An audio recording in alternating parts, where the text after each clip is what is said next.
திருச்சிற்றம்பலம். திருமலரையா திருவடிகள் போற்றி போற்றி.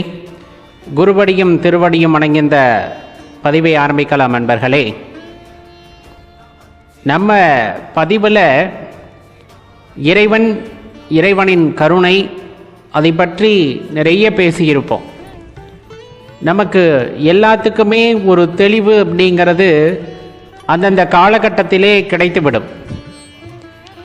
யார் யாருக்கு எப்பொழுது தெளிவு கிடைக்க வேண்டும் என்பது இறைவனின் கட்டளையாக இருக்கிறதோ அந்த தருணத்திலே அவர்களுக்கு தேவையான விளக்கங்கள் கிடைத்து விடுகின்றன. சில பேர் இறை தேடலில் இறங்கியும் பல காலமாக தான் கேட்ட கேள்விக்கு பதிலில்லாமல் தேடி அலைந்து கொண்டிருப்பார்கள். ஆனால் சில பேரோ தனது பயணத்தை ஆரம்பித்த ஒரு சில காலத்திலே முழுவதுமான தெளிவை அடைந்து விடுகிறார்கள்.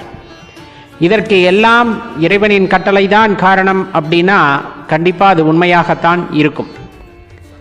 இன்னும் சொல்லப்போனால் வாழ்க்கையில் எந்த நேரத்தில் இன்பம் உண்டாகிறது, எந்த நேரத்தில் துன்பம் உண்டாகிறது அப்படிங்கிறது ஒரு பெரிய கேள்வி. ஆன்மீகத்தில் இல்லாமல் இருக்கும் பொழுது இன்ப துன்பம் அப்படிங்கிறது நாம் சேர்க்கின்ற பொருளை வைத்தும் நாம் சேர்க்கின்ற பணத்தை வைத்துமே மக்கள் தீர்மானித்துக் கொள்கிறார்கள். அதிலிருந்து தான் இந்த உண்மையான இன்பம் கிடைக்கிறது அப்படின்னு நினச்சிக்கிறாங்க. ஒரு 1000 ரூபாய் சம்பாதிச்ச இடத்துல ஒரு நாளைக்கு 1500 ரூபாய் கிடைக்குதுன்னா அது ஒரு பெரிய மகிழ்ச்சியாக இருக்கிறது. 1000 ரூபாய் கிடைக்க வேண்டிய ஒரு நாளிலே வெறும் 600 ரூபாய் 700 ரூபாய் தான் வருமானம் வருது அப்படிங்கும் போது அது பெரிய கவலையாக இருக்கிறது. அது துன்பமாக கருதப்படுகிறது. இதிலே எது உண்மையான இன்பம், எது பொய்யான இன்பம், அந்த இன்ப துன்பங்கள் அப்படிங்கிற அந்த கேள்வி நம்ம மனதை எப்பொழுதுமே உறுத்தி கொண்டே இருக்கும். உண்மை பொய்யை எளிதில் நம்மால் பிரித்து பார்க்கவே முடியாது. மனிதனை இந்த மாயை சூழ்ந்திருக்கின்ற காரணத்தினால் நம்மிடையே உண்மை பொய் என்பது எளிதில் பிரித்தறிய முடியாத அளவுக்கு இரண்டர கலந்திருப்பது நிதர்சனமான உண்மை. நம் இந்த உண்மையை எவ்வாறு புரிந்து கொள்ள வேண்டும் அப்படிங்கிறது தான் நமக்கு முன்னாடி இருக்கக்கூடிய பெரிய கேள்வி. நமது சிவபித்தன் காணொளிகளில் பெரும்பாலும் சொல்லப்படுறது இறைவனை சரணடைந்து விட்டால் நமக்கு எல்லாமே நல்ல வழியாக கிடைக்கும் என்பதுதான் அனைத்து காணொளிகளின் மூலக்கருத்தாக இருக்கும். அது வெவ்வேறு கோணங்களில் வெவ்வேறு வகைகளில் நாம் எடுத்து கூறுகின்றோமே தவிர, அடியேன் எடுத்து கூறுகின்றேனே தவிர, இதெல்லாம் நமது முன்னோர்கள் நமக்கு சொல்லி சென்றவை, கட்டளையிட்டு சென்றவை. அடியேன் வெறும் கருவி மட்டும்தான். நீங்கள் குருவை தேடுங்கள்.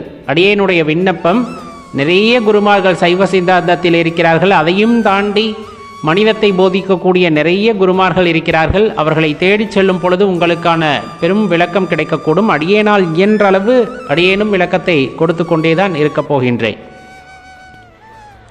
இறைவனை ஒருவர் சார்ந்திருந்தால் மட்டும்தான் உண்மையான இன்பம் அப்படிங்கிறது கிடைக்கும். சார்ந்திருத்தல் அப்படின்னா என்ன? எப்பொழுதுமே பார்த்தீங்கன்னா இந்த உடனிருத்தல் அப்படின்னு ஒன்று இருக்குது. உடனாக அப்படின்னு சொல்லக்கூடியது, வேறாக, ஒன்றி அப்படின்ட்டு பல விதங்களில் குறிப்பிடப்படும். நம்முடைய வாழ்க்கை அப்படிங்கிறது நாம் எடுக்கின்ற தீர்மானம்தான். நாம் எடுத்த தீர்மானத்தின் காரணமாகவே இவ்வளவும் நமக்கு விளைந்திருக்கிறது அப்படிங்கிறது எல்லாமே யோசித்தோம் அப்படின்னா நாம் இறைவனை விட்டு வேறுபட்டு இருக்கின்றோம், தனியாக இருக்கிறோம் என்பது பொருள். இது கொஞ்சம் ஆழ்ந்து நீங்கள் உணரக்கூடிய வேண்டிய விஷயம், தெரிந்து கொள்ள வேண்டிய விஷயம்.